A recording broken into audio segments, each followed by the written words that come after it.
I thought it was kind of either like a glue cap or something that went to a model. A 9-year-old finds a medical needle on his school playground, but it doesn't look like what you might expect, so he picks it up and accidentally pokes himself. KTU's Tim Gordon is live at Clinton Kelly Elementary School.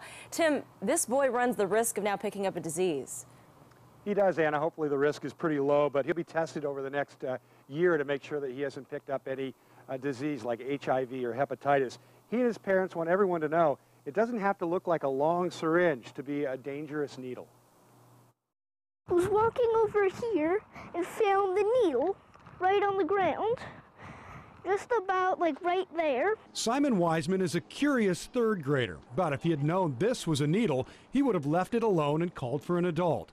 Instead, he picked it up, took off the narrow gray top, and unintentionally poked his thumb. I thought it was either glue cap, bottle cap, or a piece that went to a model. On this Saturday afternoon, Simon's fine, playing on the playground with his little sister Libby. But yesterday at lunch recess, the needle piercing his skin enough to draw a drop of blood was scary. School staff washed his hands well and called his mom, Janet, as she drove him to the doctor's office to get a baseline blood test. Right there. Kind of stuck? Yeah. She explained to her son that used needles can carry dangerous diseases. And his question was, I need to make sure, Mom, is this fatal? Is this going to be fatal to me? And I said, it's not. We'll figure it out. But very, sad, crying, upset.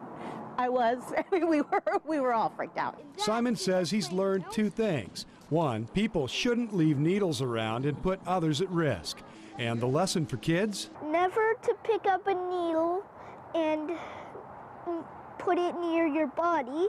And until Simon tests negative over the next year for any diseases. Worried about it. Yeah. It'll be okay, but worried about it for sure. Now, the Wisemans don't blame the school here. They say there's a custodian that regularly patrols for any hazards out on the playground. It's just not clear how this needle got here. Now, Simon, he's going to be tested again in 3 months and in 6 months and a year, and hopefully then there'll be no chance of any disease getting to him. Live in Southeast Portland, Tim Gordon, KT News. Anna, back to you. Certainly unsettling for his family. Tim, good report. Thanks. The big worry with needle sticks are 3 diseases. The CDC says HIV is hardest to spread through a needle. The odds are about 1 in 300. Hepatitis B is the easiest. The odds of catching it are anywhere from 1 in 17 to 1 in 3. And hepatitis C is spread less than 2% of the time. Also, the school did the right thing. Washing the pricked area is the best thing you can do to stop an infection.